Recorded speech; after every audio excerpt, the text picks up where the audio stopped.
Recently, I've been contemplating the 27th gene key and its gift of altruism. Now, altruism is essentially the art of contributing your energy and your creations in the world towards making the world a better place for others. So it could be in a small offering to someone local, someone in your family, helping someone out, helping someone cross the road or lift their shopping bags, an altruistic thing. It could be contributing towards, philanthropic causes financially. It could be just taking a little extra time in your life to pause and actually listen to somebody who's venting, just to give them a space, to hold space for them to be heard and seen. This is altruistic as well. In offering your time, it's not just about money. So it's all about the art form of how we offer our energy into the collective to help support the collective in that way. Now, how we nourish each other, we could say. Now, what's really interesting, the shadow nature of altruism is selfishness. And there's kind of two sides to selfishness. And one of them is what most of you will know, which is the act of selfishness in which we put ourselves first and we do things to get things for ourselves. So I'm going to keep all this money because then I'll be safe and I can take care of myself, and I can get a nice car or I can go have a nice meal. I'm going to have it all. I'm going to keep it. This selfishness. There's the selfishness of, what's in it for me? Okay, you're asking for my help. What am I going to get? That kind of selfishness. But there's another kind of selfishness that's a lot trickier.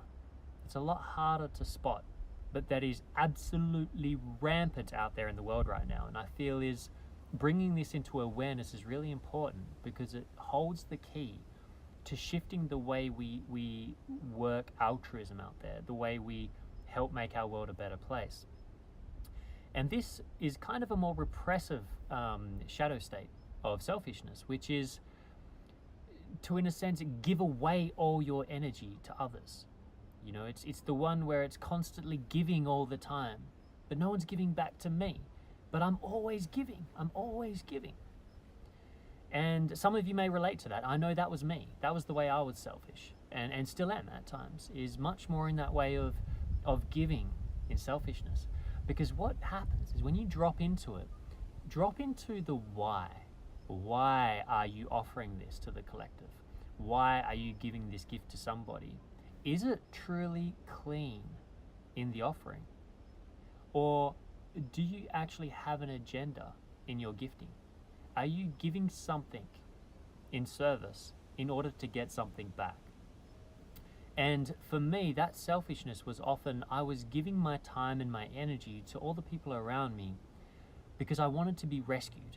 I wanted somebody to turn around and say, oh, wow, you're such a nice person. You're such a nice guy. You do such great things for the world. Here's some money. I had this dream that a philanthropist would come along and recognize the work I give to the world. And so I would give it relentlessly, hoping someone would recognize what I'm offering and help fund it, help give the nourishing financial support needed to help me do more of it. And that's where the catch-22 is. I realized that a lot of it, and not saying that what I did wasn't good, but that it was kind of motivated a lot of the time from a fear frequency of selfishness, of wanting to be pulled out of my discomfort. And then what would happen when that wasn't recognized or I didn't get what I actually subconsciously wanted, I would get bitter. And I wouldn't even be honest about it to myself. So it would just cause havoc in my inner worlds and it would become very confusing. And so this is where the question really is, what is the motivation for your giving? And is it truly coming from inspiration from your heart? And if it's not, then is it the best idea to do the giving? Because sometimes we can actually put more stress on these people, more conflict and more challenges, and actually have the opposite effect of helping when we give from the mind and give from fear, as opposed to giving from inspiration and from the heart and unconditionally. And then there's another aspect with selfishness, which really comes down to, are we being discerning about where we are giving this service to? And to be altruistic is a beautiful thing. To offer our energy, offer our money, offer our time, offer our love and compassion to people that are struggling, to give them a chance, this is a beautiful, honorable thing. But if those people, or that project, or whatever it is we're offering to, are not actually willing to take responsibility and step up and use that energy proactively to help themselves, if they don't have a spark of fire that wants to grow and get out of the victim space, then that energy is going to be abused. It's going to be taken and lost. And then we're going to feel drained, giving constantly to people who don't even want to help themselves. But then you have those others, the ones who are struggling, and they want to do the right thing. They want to try and improve themselves, to grow and to expand, and but they're stuck. And they're putting a hand out, asking for help. They're the ones that we want to really make sure we're giving the energy to. Because then it actually does this magical thing that happens with philanthropy and altruism, is that when you give something to somebody who truly appreciates it and wants to grow and is inviting it and really will use it, then not only does it give them an opportunity, a kind of hand up out of the swamp, out of the quicksand, but it also creates even more energy. It creates free energy. It's that whole 1 + 1 = 3. When you do something philanthropic, when you altruistic and you offer something unconditionally simply because it inspires you to help somebody, then not only do they get inspired and help, but so do you. What you offered comes back tenfold into your life. The abundance that comes back into your life in many different ways. You'll get the instant abundance, you'll get that instant good feeling of like, wow, that felt really good to see someone appreciate my gift and to be appreciated for where I could help. And you're going to get, this karmic deliverance where you have these beautiful things turn up in your life and you'll never know that they were associated. But it's something that we begin to see that I believe will be very scientific at some point. It's very mathematical in the way that what we give returns back to us. And it doesn't just return back, in its one-to-one, it returns amplified. So if you are giving conditionally, if you are giving with an agenda, wanting something from this giving, that it's like, oh yeah, I'll help you, yeah, sure. But part of you hoping, well, you better help me when I need it next, or all these other things. Then it's actually that frequency that is in your giving, not the unconditional lovingness. It's actually this, well, I hope I get this, or this expectation, or that. That's what the frequency is that's going out.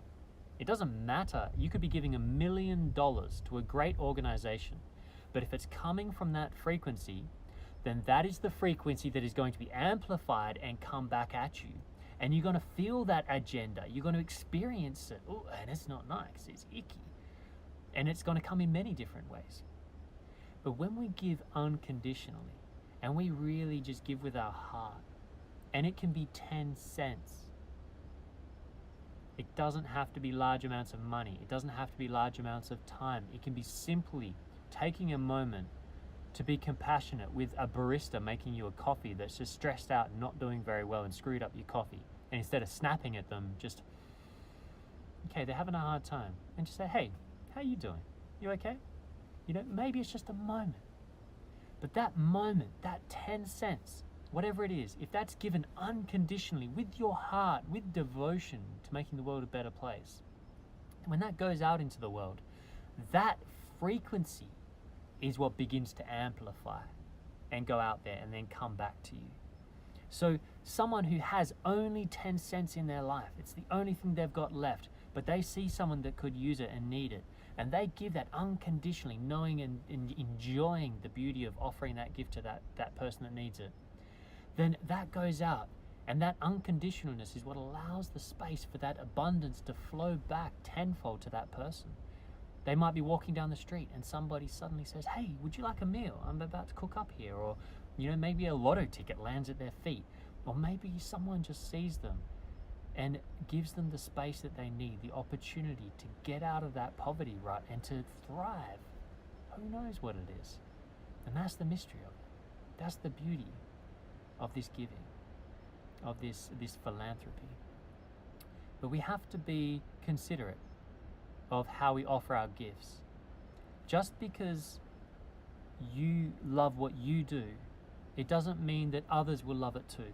And sometimes we can get a little too carried away in trying to force somebody else to accept our gift, or not pay close enough attention to the sensitivities of the other person, that maybe what I'm offering is going to trigger them because it's actually not what they're ready for.